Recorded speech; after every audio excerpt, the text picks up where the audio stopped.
And welcome, good day, good night, and welcome to the first ever edition of Off the Woodworks Live. Daniel Feuerstein, how you doing today? I'm doing well, Kevin. Thanks for having me on this interesting day in MLS.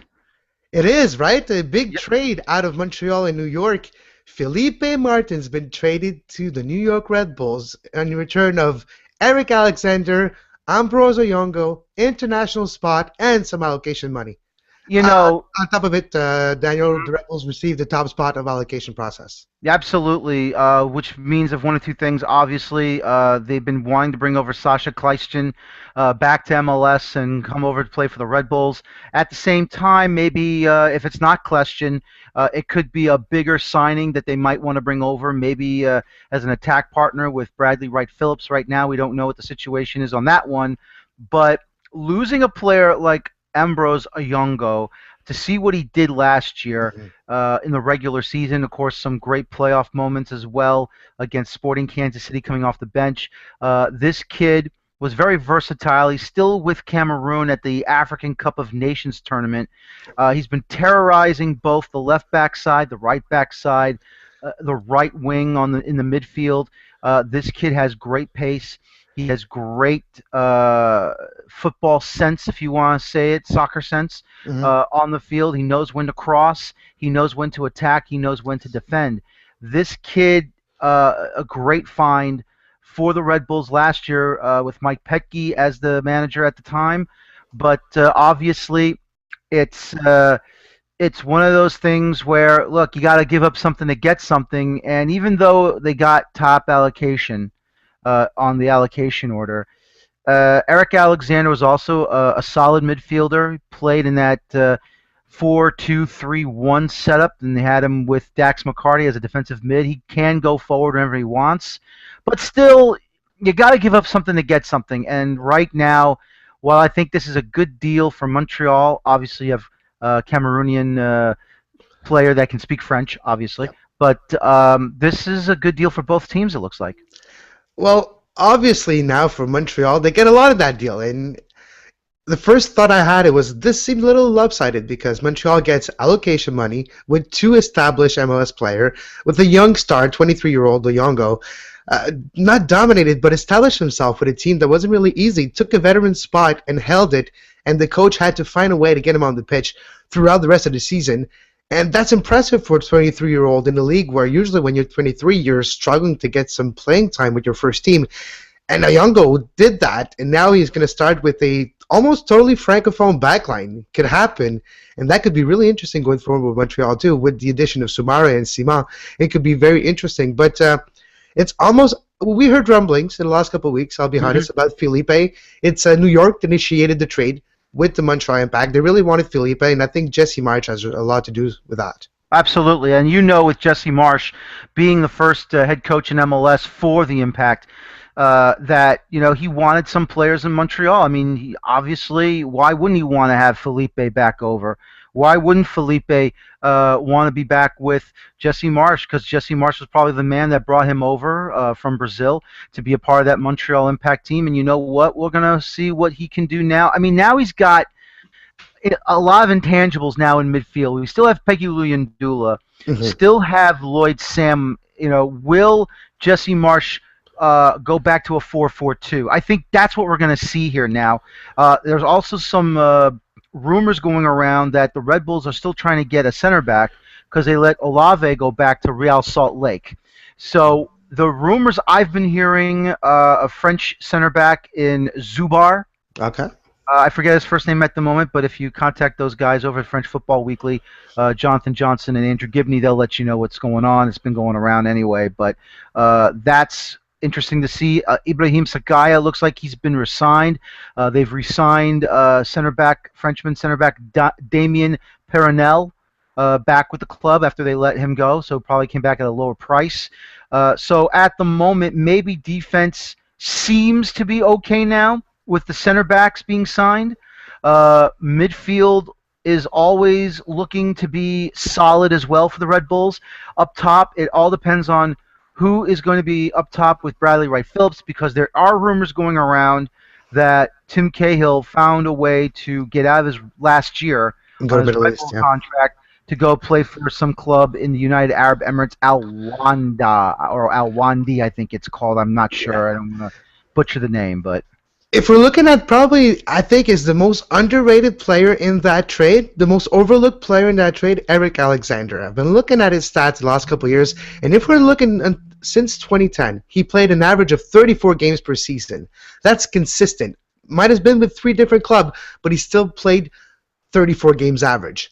the thing about Eric Alexander is that he's very solid defensively. He can definitely play defense with the ball on that side of the ball. It's not a problem. Every once in a while, when he has the offensive capabilities to score at least maybe 9, 10 goals a season, maybe a little bit more. Once in a while, when he does go forward, he just either he's not sure of himself, or when he does get into those offensive opportunities, either they're in the back of the net or they're just over the net. So that's the one little knock I would say about Eric Alexander. At times when he's attacking, he's not really sure of himself. But that's why Mike did the 4-3-2, 4-2-3-1 formation from the middle of the season all the way to the end, because you need to find a way to help out, keep some of those balls away from the back line and the net. Absolutely. And if we're looking at Oyongo, he was a young player, came in last year, I was talking about at the end of June, and took Roy Miller's spot, and they had to find a place after when Roy Miller came back to make him play. What do you think is Oyongo's most impressive weapon? The one thing that he's going to bring Montreal that for a young 23-year-old is the most impressive? For his smarts. Honestly, he's very smart. He's very smart with the ball. He knows when to cross. He knows when to attack. He knows when to come back and defend. He is a kid that is fearless on either the back line, on the fullbacks, or when he's attacking up the right side. This kid, even on the left side, this kid is just absolutely phenomenal. He's fearless. He just knows when to attack. He knows when to pass. He knows when to cross. The only time you saw him flustered was in the second leg of the Eastern Conference Final up at Foxborough in Gillette Stadium against New England. That's the only time he seemed flustered. Other than that, he's very smart. I enjoyed watching him play. I enjoyed seeing him play for the Red Bulls. And, going back to the whole situation with Bradley Wright Phillips, well, he only scored all those goals because Thierry Henry assisted him. The truth of the matter is Oyongo is also responsible for a couple of those goals as well. He is responsible for making some great crosses to Bradley Wright Phillips. I remember the July 4th game at BBVA Compass Stadium against the Houston Dynamo. He had the ball. He juked 3 times back and forth near the end line at BBVA, and then he crossed it to Wright Phillips, who headed the ball in for his second goal of the match. That is how smart and how talented Ambrose Oyongo is, the Cameroonian international, and like we said before, he's already at the African Cup of Nations for his country. He already scored an equalizer in the first group stage match against their opponents. This kid has a bright future, not just for the Cameroonian national team, possibly for World Cup qualifying for them, but you know what? He is definitely going to do a lot of great things in the Major League Soccer. He already has done. Okay, let's be realistic and talk about maybe the down point of Eric Alexander. If we're looking at it over the years, he's still a journeyman. He's been in 3 clubs in the last 4 years. Yes, he was 2 seasons with New York, and it looked like he might have found a home in New York, but the future said differently. What is the one thing that we might be disappointed watching him play the next season in Montreal? I think, like I've said before, at times he looks like he's unsure of going forward. At times he looks like he's not sure of his abilities, that he can be an attacking player. That bit of, I wouldn't say absent-minded, but that little sense of doubt is at the moment kind of hampering him. Can he be a solid defensive midfielder? Yes, we've seen him play well defensively. That's not the problem. The problem with Eric Alexander at times is his offensive abilities when he's going forward. If he is being put in a wing role, because he's naturally a central midfielder, whether it's attacking or defending, he's naturally a central midfielder. You put him out in the wings, he seems to be a little bit better coming from the wings. Other than that, at times he's still a little unsure going forward, and that could be the Achilles heel if Montreal's going to use him. All right, let's talk about Felipe. We've seen Felipe here in a long time, and his best year was probably his first with Montreal in 2012 when Jesse Marsch was his coach. We all know that Jesse Marsch now is the coach of the Red Bulls New York. How was Jesse Marsch? How was the beginning of Jesse Marsch with the Red Bulls right now, and what do you think you can expect out of Felipe as well? We'll start with Well, Jesse Marsch. well, first things first. Obviously, we're gonna have to go all the way back to the Red Bull Town Hall meeting with the season ticket holders. Amazingly, Jesse Marsh came out, I would think, at the start burning because of this Mike Pecky situation, obviously. Just to let our Montreal listeners know, Petke was really loved by the supporters and had Mhm. all the supporters behind its back. And he did a very emotional Empire of Soccer podcast, if you want to listen to it, where he Mhm. did a really emotional coming out of how he loved the club and he wants still to be part and all that. But yeah, just continue. Yeah. No, that's fine. And all I can say is that I think out of that town hall meeting, Jesse Marsh came out of it from burning hot to completely cooled off and winning the fans over. Obviously, there'll still be those that'll be loyal to Mike Petke, and look, I don't have a problem with that myself personally. And once again, Jesse Marsh is not at fault here. Jesse Marsh, obviously, what are you going to do? You know, you get a call for a job, you're going to take it. It's not like Jesse all of a sudden contacted the Red Bulls saying, "Get rid of Petke, I want to take over." That's not what happened here. This was all Ali Curtis, became the sporting director, taking over for Andy Roxburgh. But not to rehash the whole thing, let me just say this. I think Jesse Marsh right now has the support of the fans here at New York and Red Bull and the New York Red Bulls. He is the man right now faced with shaping this roster, which at the moment it looks like it's starting to come to fruition. But obviously, we are in end of January right now. We're going to have to wait and see what's going to happen during preseason, of course, with the CBA negotiations going on, and then how the season will start on the first weekend of March. So I would say right now Marsh is doing okay. You know as well as I do, Felipe Martins is a very good central attacking midfielder. Yeah. He knows what to do with the ball. You've seen him with so many DeVio goals, obviously, last year Oh, and yeah. the year before. Especially Um, the year before. especially the year before, correct. Especially during the Champions League run that they had. Yeah, of Uh, course, absolutely. and of course, they're going to be in the quarterfinals Next couple of weeks. late. Yep, next couple of weeks in late February. 4 weeks. I think right now this is the central attacking midfielder the Red Bulls have not had since Amado Guevara when he was here at the club. I know there's a good amount of people that have been dying and begging for a central attacking midfielder for a long time now. Oh, Since you had Juninho a couple years ago. Yep, yep, very true, very true. But I think once again, Thierry Henry retired. Um, Rumors of Cahill trying to get out of his contract to go play in the UAE, which would mean Luyendula might either be. You know what? I just thought of it now. I wouldn't be surprised if Luyendula would be maybe behind Martins or maybe ahead of Martins to be that withdrawn forward, possibly.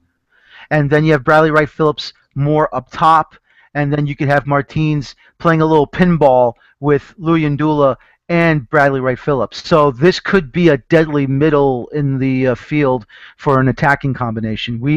This is just my idea, of course. We don't know what Jesse Marsh is going to do, but it's shaping up to be that type of a side, it looks like. All right, you're listening to Off the Woodworkx live Felipe to New York edition show. If you want to reach us, you can do it on Twitter right now at Off the Woodworkx. And if you have any questions for me or Daniel, you can reach us at Off the Woodworkx. Now, with Felipe going to New York, and we've seen him with Flair, New York had a bad experience with a central attacking midfielder in the last couple of years, a Brazilian per se as well, Juninho. How do you think that experience might affect the fact that Felipe is now, or do you think those two are totally different and Felipe might be the answer to your problems? I'll say this about Juninho. He just didn't look like he was the answer. It looked like he was a bit lost out there. Obviously, a much older player. You know how some players are. You know, they'll either believe in the philosophy of the head coach, or they will not believe in the philosophy of the head coach. So right now, I think that Martins will be a different player because here's the thing. I mean, Pecky's not there, so obviously that's the only way you could have compared the two. Pecky started his coaching career, or I should say his head coaching career, inheriting Juninho because he knew Gerard Houllier, who's the global president of Red Bull Soccer. So that's, Marsh knows Felipe, Felipe knows Marsh. So in a certain sense, I don't think you can compare the two that way. If you want to compare the two, obviously Juninho still can deliver those booming free kicks and setting up goals or putting it into the net himself. Martins is basically a wizard with the ball in his foot, and he knows what to do. As they say, or as I like to say it, he's like a shark in the midfield. He can slalom all over the place, and then when he's ready to strike, he will. If we're talking about going back to the trade, when we see trades in all sports, we're always trying to find a winner and a loser in that trade, or if it's equal. I remember an example last year when Colin Warner of Montreal got traded to Toronto and Inisa and Nakajima Farhan came to Montreal. We thought that Montreal won that trade. When hindsight, a year later, not even a couple months later, many months later, we realized that Toronto won that trade hands down. Now, when you look at the Montreal and New York trade, on paper right now, it looks like Montreal is winning that trade. Who do you think, in hindsight, in a year from now, will be better off, Montreal or New York? That's really hard to predict. I mean, I try not to look at winners or losers on any trades. I like to say this. I feel bad for Oyongo not being here anymore because I thought he was a great answer. And, of course, he's a hot commodity. I mean, who else? Who else wants Ambrose Oyongo, a young 23-year-old that's very versatile as wingbacks. As a right-sided midfielder to attack and to cross the way he does. Without any fear. Meanwhile, the Red Bulls gained something they haven't had in a long period of time. So you can say that I think both sides are winners with the needs they needed to fill. Did New York pay too much? Did New York pay too much then? That's fine. If they pay too much, then they pay too much because they wanted that top allocation order. They wanted to bring someone over. And if that's Kleiston, then Sasha's going to come and play in his hometown club.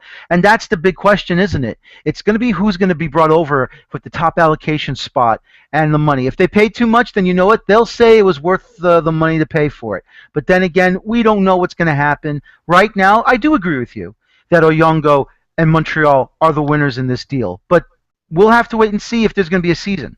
Well, for me, yeah, that's true. That's another thing. We'll might touch it in a second.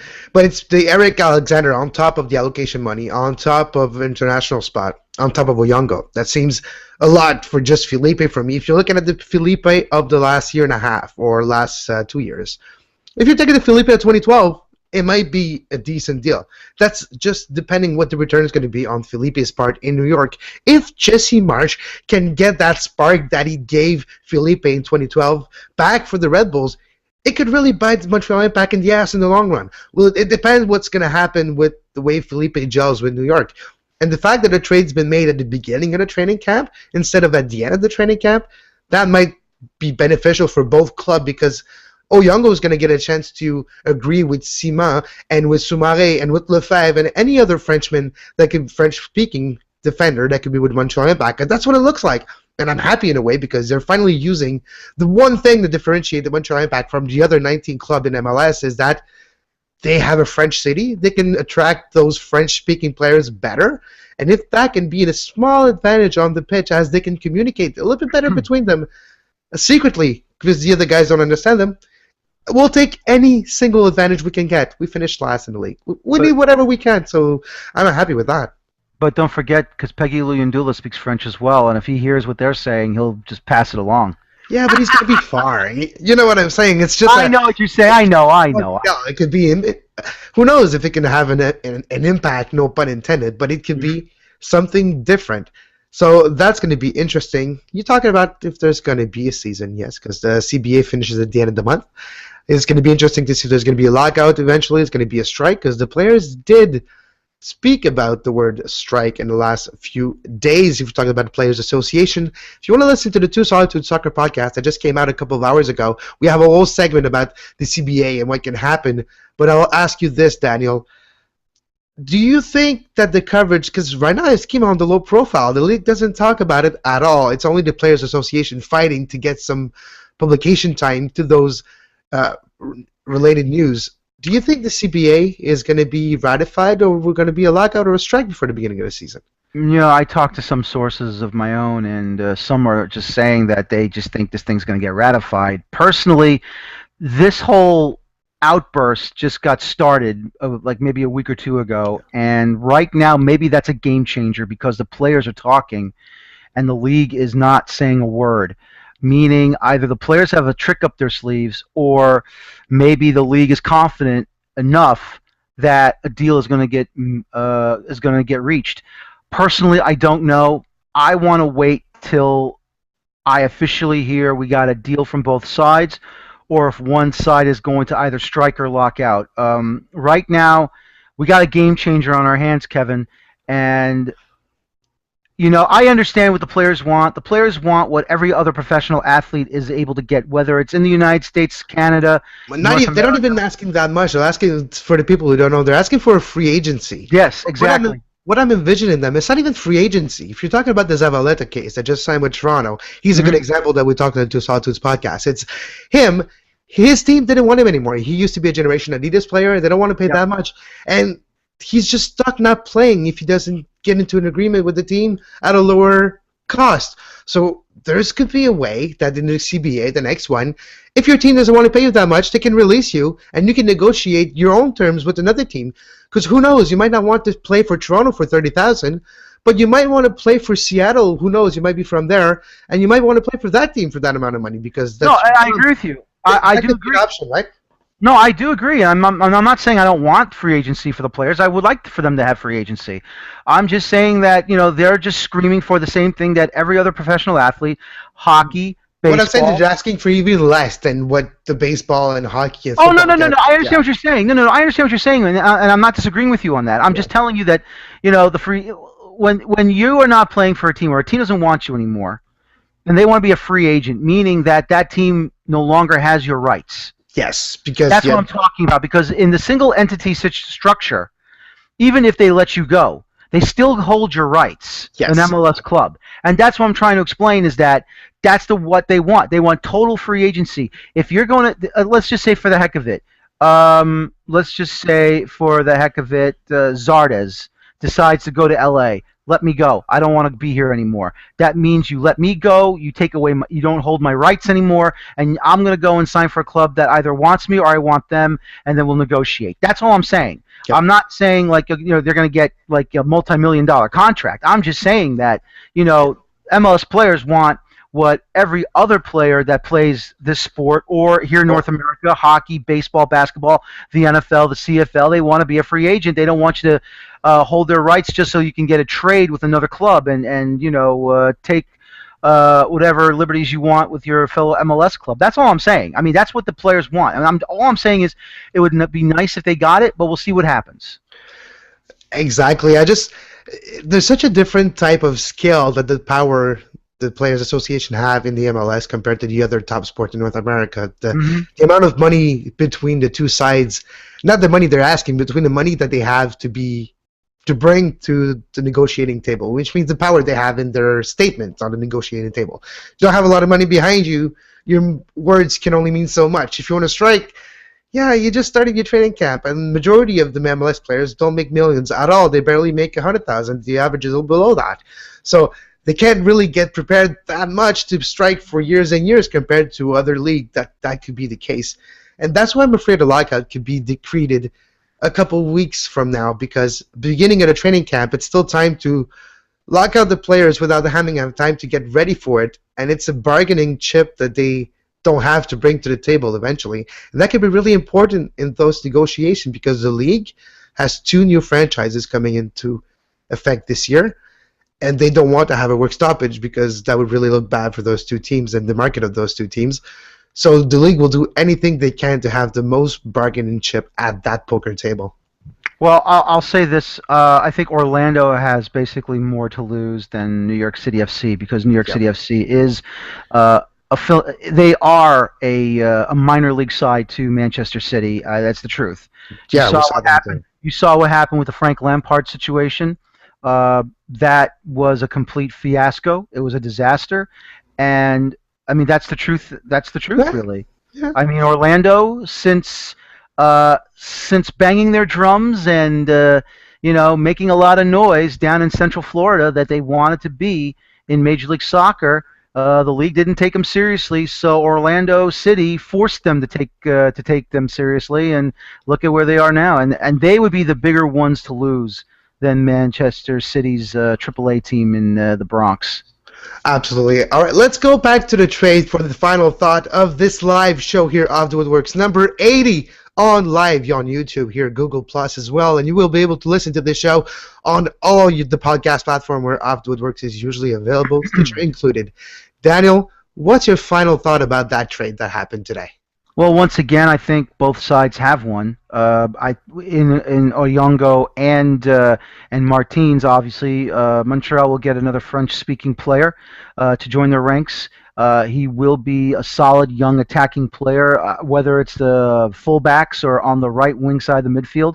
For the Red Bulls, they get one of Jesse Marsh's big guns from 2012. I think he's going to patrol the midfield very well. I have a funny feeling he's going to use Martins centrally up top with having Luyendula and Bradley Wright Phillips up top ahead of him. Obviously, the wild cards will be Alexander from Montreal and the who's coming over in the top allocation order to the Red Bulls. If it is Sasha Kleistin, it could be another American player. We don't know. Yeah. But obviously, we're going to find out in a couple of weeks, hopefully, if there is a season. So at the moment, I call it even, personally. We'll find out when the season starts, and then maybe we can come back again here and we'll just review the trade, and we'll see who officially did win this race. My final thought on the trade today is that the Montreal Impact went from having one of the worst defense last year to one of the best on paper right now. I'm still not sold on Soumare. I still think he's a reckless player, and we'll have to see what happens with him. But the rest of it, I'm sold, and I believe the Impact have a great defense going forward. Thanks a lot for joining us on this live show, live edition of Off the Woodworkx. Tonight, Feuerstein Fire, I'll be the guest, talk about Felipe and talk about the Red Bulls as well. Daniel, thanks a lot for joining us today. Thank you. I'll talk to you at 9 o'clock tonight. See you then, 9 o'clock tonight, Blog Talk Radio. See you then. See you then. Have a great soccer until then, people. And you can find Off the Woodworkx everywhere you can. Have a good day. You are the king of